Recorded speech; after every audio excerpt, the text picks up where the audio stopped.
What's going on, everyone? Jeremy here from the quartering and fighting for my life here, hoping my voice makes it through today's live stream so I can rest it tomorrow. Got a pretty interesting update from the Tyler Robinson attorneys in the Charlie Kirk assassination trial. I know I've talked about some of the gossip on my personal channel, the Jeremy Hambley channel, which I'll leave linked in the description below. But I'm trying to keep the main channel to just the facts. And, we've got an update. There was I don't know if I'd call it secret, that's what the media is calling it, a private meeting between the judges and the attorneys in this case. And they just released everything basically that was said, an 80-page document, everything that was said. They mentioned Candace Owens specifically, or at least indirectly. They mentioned some of the biggest conspiracy theories and debunked some of them. And I want to explain why I think this is actually a good thing. I think it's fair to have questions about what happened to Charlie Kirk on that day. It really is. And if you have questions about the 30-06, or you have questions about were there other people involved, was Tyler Robinson groomed into this? Was Lance Twiggs involved? Were there foreign entities that were funding this kind of stuff? These are all good questions. Reasonable, I think, good questions. Why were certain things done the way they were? The only real rebuttal I can offer that is that we need it to come out at trial, because obviously I can't just tell people to trust the FBI. I don't do that.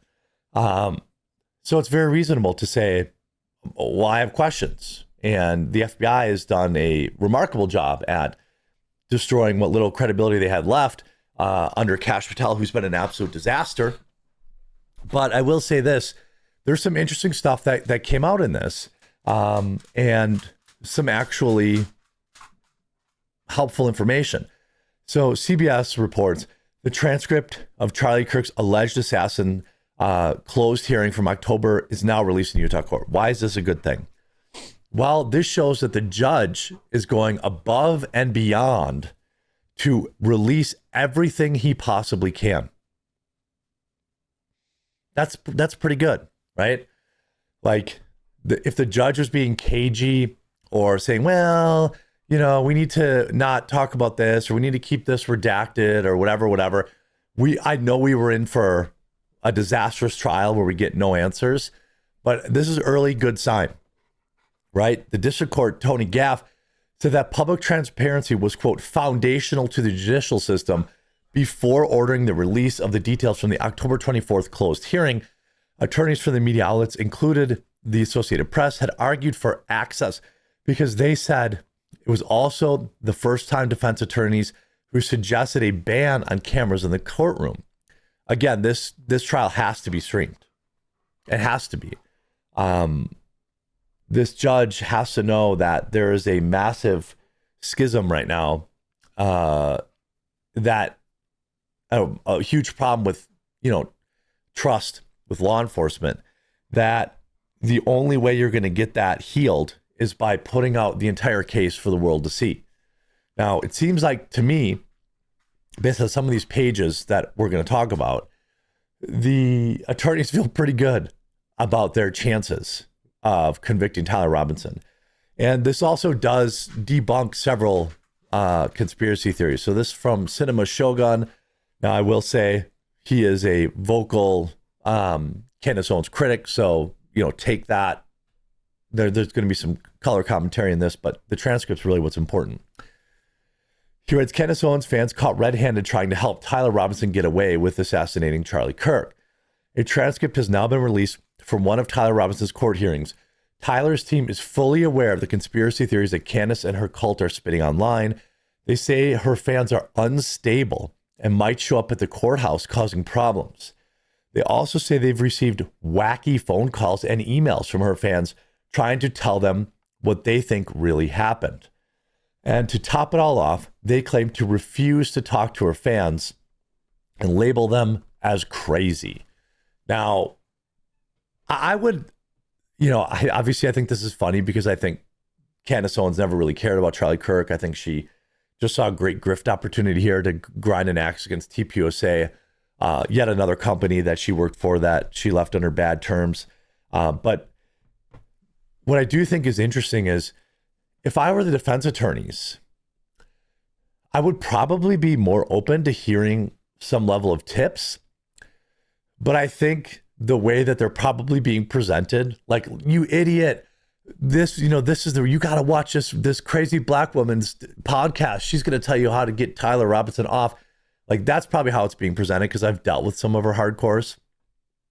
It says, but Candace and her cult have been denying that they were doing things like this.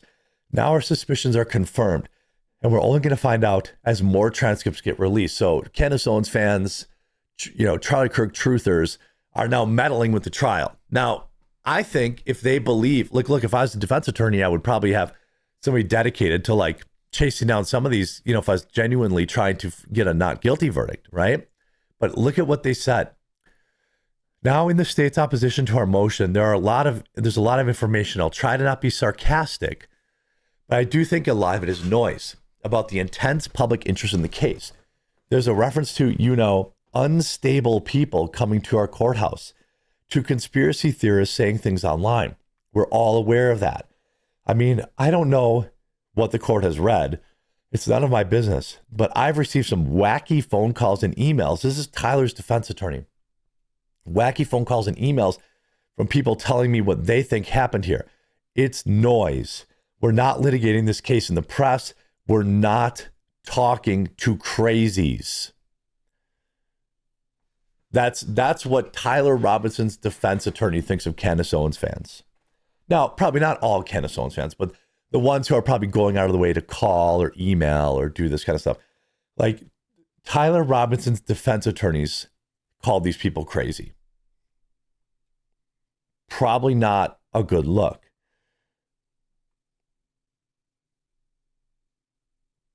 Probably not. But here's some other interesting stuff. It has been, oh man, my throat is on its last leg here. There's been some question on whether or not Tyler Robinson did in fact turn himself in. Well, we now know, according to court documents, that he did, in fact, turn himself in. Here's this one. Did Tyler Robinson really turn himself in? This is why transparency is important. Yes, saying I don't think Candace is asking these questions in good faith doesn't necessarily mean that, she's wrong out of hand. And transparency is important because it gives us the actual answers. According to his very own defense attorney, Mr. Richard Novak, in a newly released unsealed transcript from October 24th pretrial hearing, quote, he surrendered.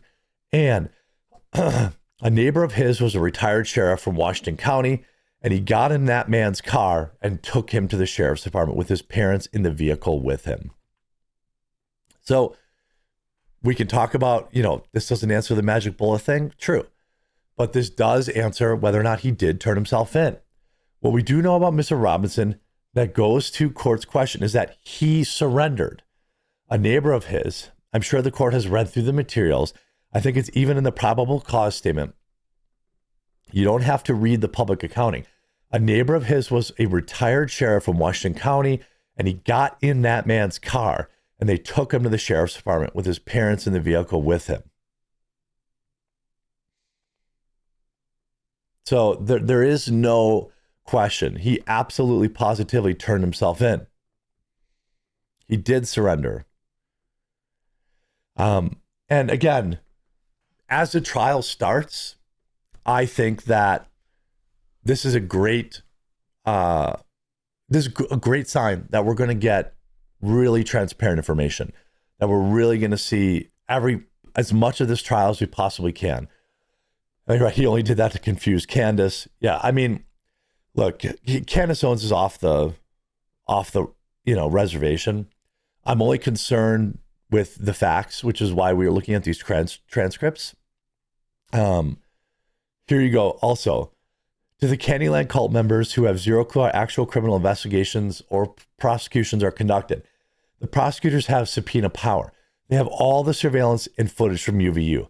They likely have him getting on the roof, taking the shot, and getting off of the roof. They don't pander to cults and release to the public pre-trial. They present evidence to the court of law. So you see this.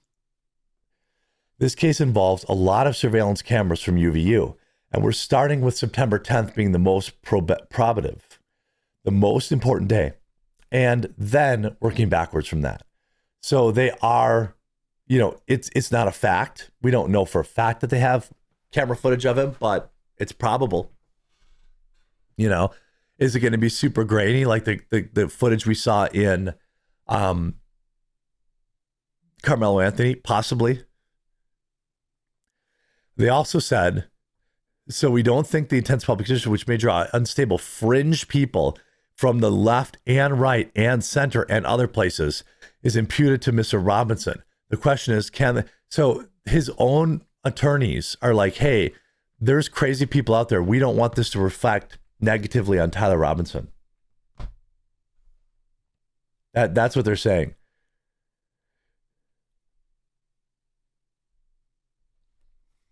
There's very interesting stuff inside this. This is from It's Just Me or Gingy08. I mean, their own attorneys are saying, we're not taking any of the, Tyler Robinson's own attorneys are saying, we're not taking any of this stuff seriously. Tyler Robinson's defense attorney described trying to keep track of what Candace Owens' cult says about his client as an insane project. It's pure insanity. Anyone with a rational mind and any intelligence at all can see this for what it is, delusional. I mean, our effort to keep track of who is saying what about our client is already, an insane project.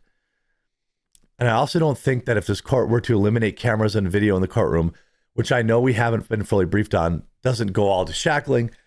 It's pretty interesting stuff. But at least we can say for sure that he did turn himself in. That's probably the most important nugget. Obviously, the dunks at Candace Owens' expense is funny too.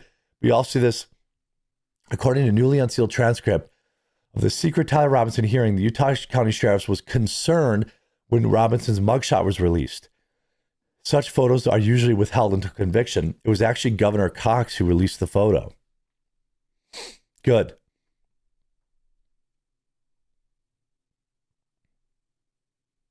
Mugshots are not usually released in public, but the governor released it.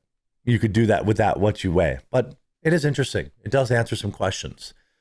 I hope you're informed by this video. If you were, please do leave a like on it. If you haven't yet, please subscribe or follow down below. We'll talk to you again real soon.